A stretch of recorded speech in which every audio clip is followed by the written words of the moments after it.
This is John Bennett from BBC Sports. You're listening to 32 FM 94.9.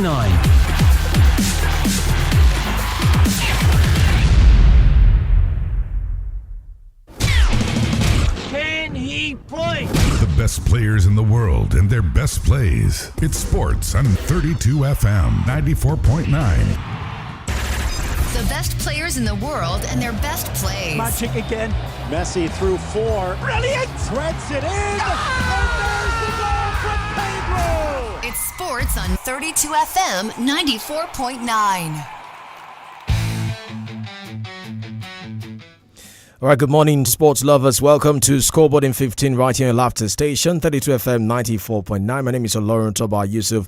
Thank you for joining us this beautiful Tuesday morning as we serve you the latest stories across the exciting world of sports. We've got update from the NPFL, the deadline day in the January transfer window. Yesterday, all the deals that went through, all the deals that failed to go through. We'll be talking about all of that and more. I have SAMIES Ogunde with me this morning. SAMIES, good morning. Great to have you. Good morning, OLORUNTOBA. Good morning to the people of Ibadan and also the entire world.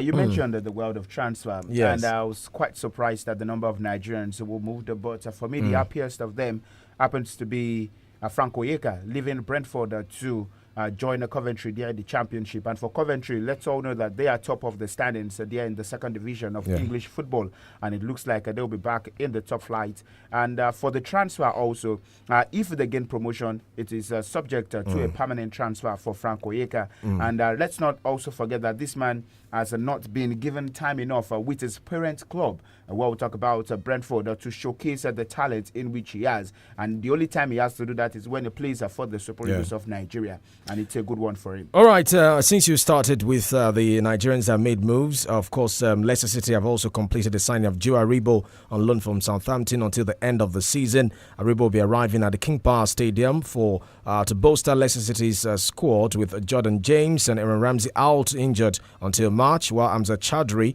is also due to have a scan on a potentially serious knee injury this week. We'll get into more transfer stories later on, but let's come back home to the Nigeria Premier Football League NPFL, where champions Remo Stars slipped deeper into relegation waters after a 2-1 loss to Plateau United at the Samuel Ogbemedia Stadium, Benin City yesterday. Of course, Remo Stars went behind in the 29th minute when Jonathan Okechukwu put Plateau United ahead before they were able to bring the game back on level terms in the 63rd minute, and then the game eventually ended in a loss for them later on, with Plateau United running away with a 2-1 victory, continuing their unbeaten run, extending their unbeaten run actually under new coach 𝐵ENGA Ogunbote to 6 matches right now. And as it stands, the Remo Stars are currently deep in relegation waters, 18th on the table, firmly in the relegation zone. SAMIES.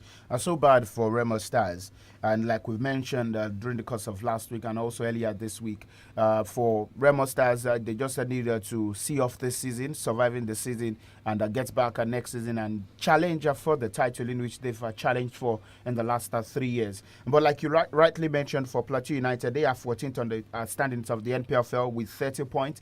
And for Remo Stars, 18th with 26 points. But one thing that many people don't know is that for 𝐵ENGA Ogunbote, the former coach of Shooting Stars, Remo Stars, and you talk about some other top sides in Nigerian football. He doesn't like losing to his former sides. And yesterday also continued that record. Testament to that actual cause, where he defeated the Remo Stars by 2-1. All right, in Lauren, Kwara United snapped a winless run with a 2-1 victory against Warri Wolves yesterday as well. Over in Kano, Bara FC edged Ikorodu City by 1-0.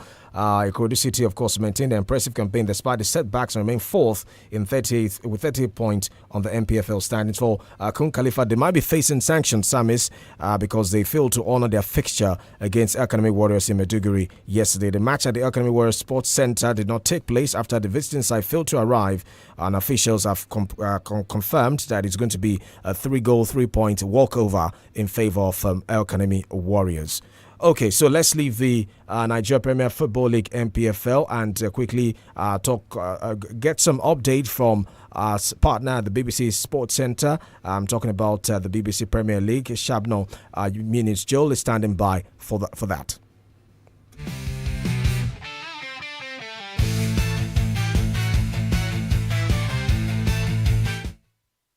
BBC Premier League update from the home of Premier League football. Hello, I'm Shabnam Yunus-Jewell at the BBC Sports Centre. Sunderland extended their unbeaten home run in the Premier League with a 3-0 win over struggling Burnley. It moves them up to 8th in the table, while Scott Parker's side are now winless in 15 Premier League games. Yeah, it's tough, really tough, and been involved in over 25, 26 years of my career as a player and as a coach. There's always been tough moments, and trust me, there's many more tough moments than what there has been good. That's just part and parcel of professional sport, and no doubt it's tough for them players in there. I do understand that, and I understand there's a psychological element, and I understand there's an element of doubt, really. Crystal Palace have made the biggest signing on deadline day of striker Jørgen Strand Larsen from Wolves in a club record deal worth up to $66 million.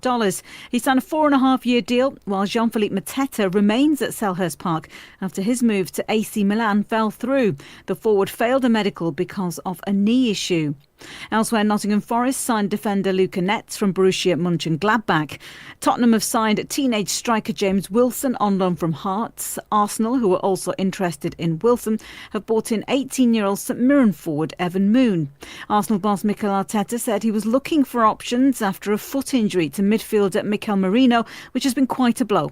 It's a very rare injury, so we have to wait and see once we have the surgery how that reacts daily. Obviously monitor it throughout the weeks post the surgery and see. I know Mikel is going to do absolutely everything that he possibly can to come back as quick as possible, but as well you have to respect the healing process. Arsenal will face Chelsea in the League Cup semi-finals second leg on Tuesday night. And for more football news from the BBC, go to bbc.com/football. BBC Premier League update from the home of Premier League football. Right, many thanks, Shabnam Yunus-Jewell, for that update in the English Premier League. As you heard, Chelsea and Arsenal will lock arms at the Emirates Stadium later tonight for the reverse fixture return leg of the semi-final of the EFL Cup. The Gunners are looking to clinch, a ticket to the final in that one. Won the first leg 3-2 away at Chelsea. SAMIES. I think that would be an interesting watch later tonight to look at what Chelsea did over the course of the weekend, coming from a 2-goal down deficit to get their victory over West Ham Football Club. And maybe they were their own architects for that comeback in which they staged, because the big boys who actually turned the game on its head were the ones who came in to actually get that victory.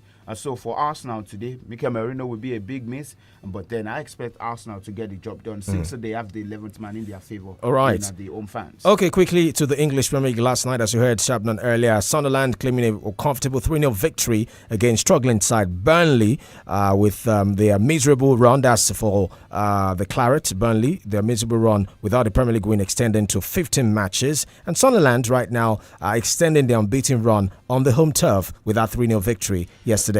They are the best side in European football, or let's say in the world football, for the 2025-2026 season with a perfect, let me say perfect now, a good home record, because they are 12 games unbeaten at home. Not even Arsenal, not even Paris Saint-Germain, not even Real Madrid, not even Barcelona have as much as Sunderland. And to even say that for Sunderland, they are not playing in European competition. So it's actually a good one for Sunderland. They can concentrate on the league. 13 signings, and I look at what those 13 signings they've done for Sunderland this season. It was a good piece of business from the Black Hats because of the summer transfer window, and I hope next season they don't deter from this level of performance. Right, is the longest unbeaten start to a top-flight campaign at home by a newly promoted side since Nottingham Forest did that back in 1977 and 78 season. Quickly, let's go into some of the big transfer stories. I thought this deadline deal was a bit boring, though. No major deal went through. But for Crystal Palace, they completed the signing of Wolves striker Jørgen Strand Larsen from Wolverhampton Wanderers in a club record deal worth up to £48 million. We're expecting Jean-Philippe Mateta to move out to Italy, to AC Milan. It looks set to join the Italian side, but unfortunately that deal fell through. And what is it about, Milan and medicals not going through for players? I think it happened with Nigerian striker Boniface from Bayer Leverkusen, I believe. Now it's happened to Jean-Philippe Mateta again. And also, very quickly, talk to me about what this means for Mateta. He stays back in Palace, a huge competition for him in Larsen that has been signed from Wolves. Well, I don't think that would be a big competition for Jean-Philippe Mateta because we know what he brings to the table. And now depleted Crystal Palace are at this point in time. They need that firearms, they need powers to get them through the finish line in the course of their football season. But for AC Milan and the players are failing medical. I think it's just that the big factor that you can't have an underlying issue of injury and then expect to pass the medicals at AC Milan. But the twist about it is that Felipe Mateta is not an injury player.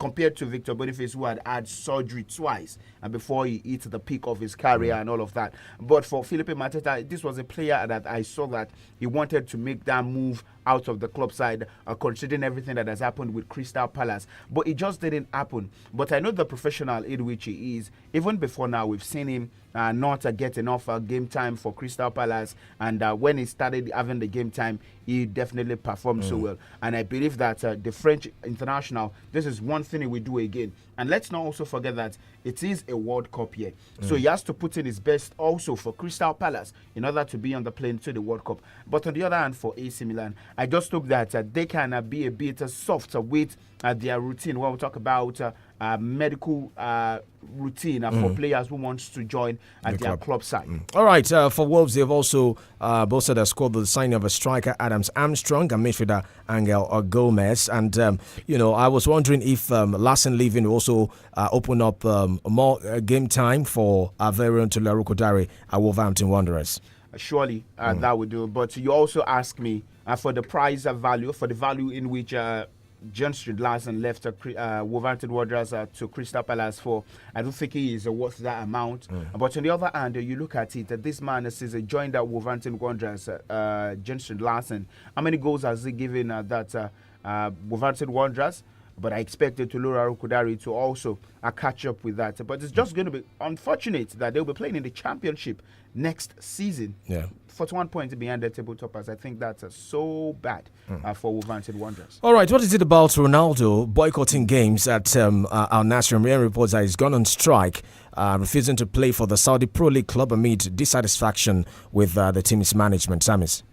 Not only about the team's management, it's all about the professional body there in Saudi Arabia. Right. I remember that Ronaldo's side, that Al Nassr, the title looks like it was slipping away from them, not until Al Hilal played Al Ali rather. They played a stretch of 3 draws. And yesterday also was another draw for them. And they are still back on top of the standing with 47 points, while Ronaldo's and Nassr, they have 46 points. But then the biggest twist about this, and for Ronaldo's concern, it has to do with a player living at INT'L, Karim Benzema, who they shared the dressing room with in Real Madrid, leaving to join Cristiano Ronaldo's the biggest challengers. That's talking about Al Hilal there in the Saudi Pro League. And you look at INT'L, they are 6 with 34 points as at the time Karim Benzema left. And yesterday they announced the signing, Al Hilal announced the signing of Karim Benzema.